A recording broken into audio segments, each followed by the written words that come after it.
Hi everyone, welcome to Seattle's Civil War Legacy. Today, on Memorial Day, we are here in the Orting Soldiers Home cemetery with Evan Muxon of The Wandering Historian.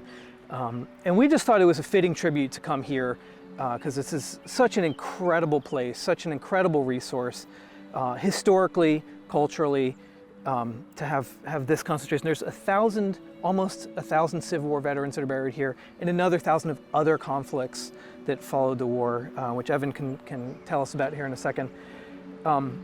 So it's a little bit off the beaten path, but it's really worth coming here and visiting and paying tribute to these men and visiting the spot. We have the memorial to the Civil War veterans in 1909 behind us, and I encourage you to come out and understand the history and what Evan can probably put into words a little better than I can. As you said, Richard, this isn't just about the Civil War in this cemetery. Every soldier is eligible to be buried here. And from that, you have the Spanish-American War, the Mexican-American War, things as late as Vietnam, Korea, World War I, World War II, even as far back as the Philippine insurrection and the Boxer Rebellion in China in the early 1900s.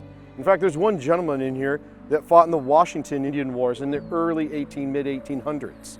All these people here are in a quiet resting place where they can finally put their days of violence behind them and find eternal peace.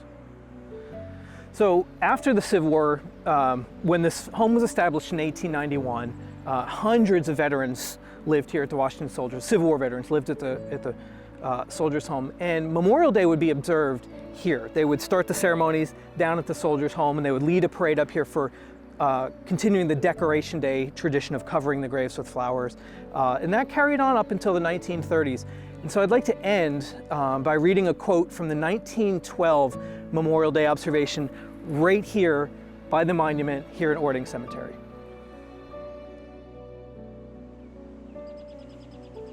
It did not do the old boys who were gone any good to have flowers strewn above their dust, but it emphasized to the living the recognition of the fact that their sacrifices made the blessings of liberty today possible.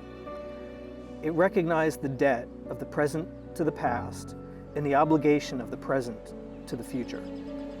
In every little flower that breathed its perfume into the fresh air this morning on a soldier's grave, left a lesson to the living, emphasizing the nobility of their sacrifice.